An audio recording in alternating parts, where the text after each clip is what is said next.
This piece of technology has created a lot of buzz in the past couple of weeks.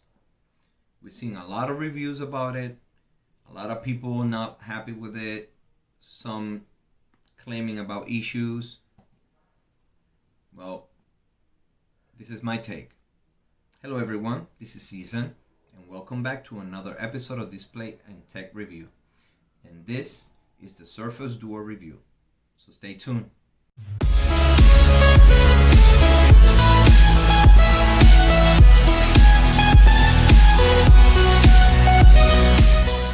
We know the specs already about this phone.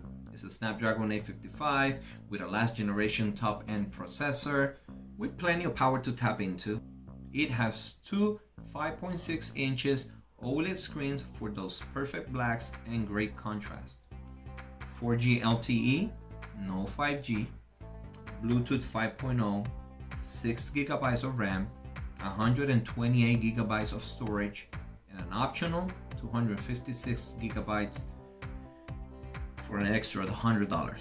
On the hardware side, I always wanted to have a device that I could pull out, open it up, make it bigger, and see whatever I wanted to see, whatever content, and then be able to close it down and put it on my pocket.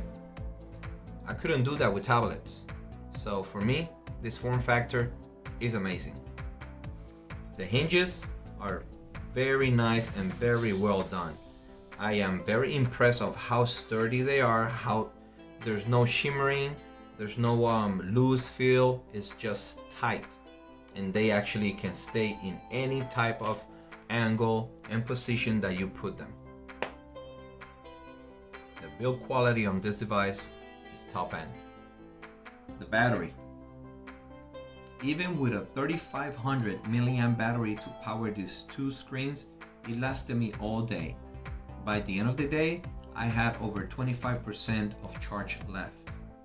I was going in and I was going through it. I was setting it up, I was adding apps, recording, seeing a lot of videos, and it still kept that much charge. On the camera side, this is one of the downfalls.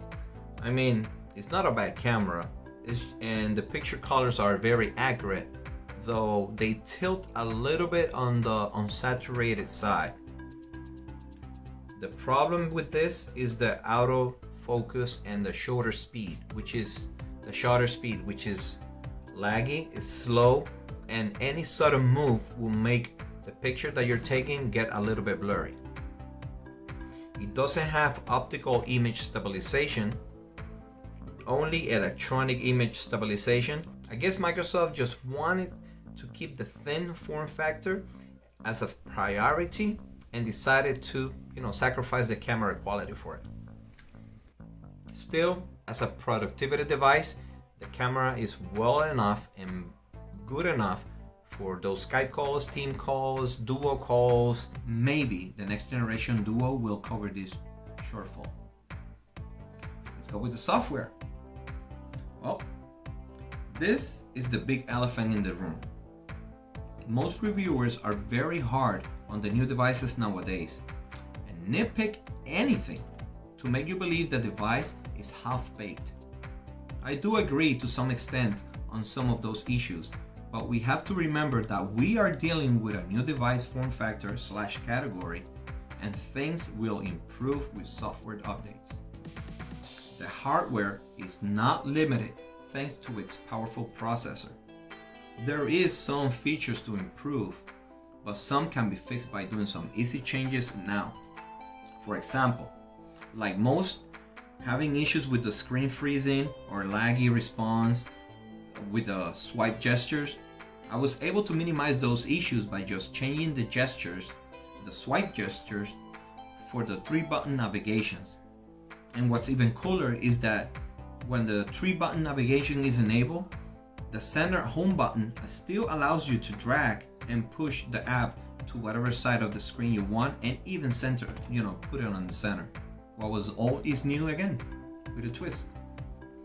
Now let's talk about the gains and misses. So we know what the Surface Duo is missing, and it's fair and understandable to make those points for a $1,400 device. But for every miss, there's always a gain. And let's start with the first one. This is the personal one that I hate most. There's no wireless charging on this. I've been wireless charging my phone since the days of the Nokia Lumia. And then I went to Galaxy phone, then I went to an iPhone, yada yada, and back to charging plug-in. Okay, but you do get two super thin screens that are amazing to hold, and you still get fast charging. So it's a plus. There's no NFC. Okay, we don't have it, but you can still use your smartwatch to make payments with it. And what do you get with this? You get a digital pen input that you can write and draw on whatever screen you choose. It doesn't have the new Snapdragon 865 5G chip. Okay, 5G is still overrated because it's almost abysmal to find for now. But what do we gain with this? You gain true multitasking. Can your phone single screen do that? No. It only has 6 gigabytes of RAM. Come on, it's doing true multitasking with those 6 gigabytes of RAM. Do the math if you think it's not good enough. Big bezels on the top and bottom. It's a design choice. But you do get the form factor that allows you for the device to be put in any type, position, or any angle. Can your single screen phone do that? And the last one, but not least, it's got a buggy software. The software will improve. I mean, it's Microsoft.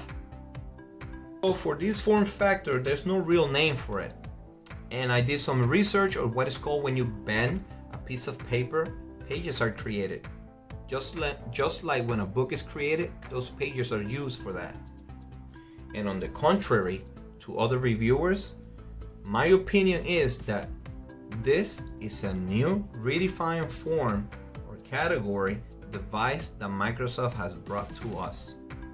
It's a mix between a foldable, a book with phone capabilities. And that's why I call this the Smart Folio. That's it for now. Please subscribe and hit the like button. And if you have any thoughts or comments, just write it down below. This is Cesar, and thanks for watching.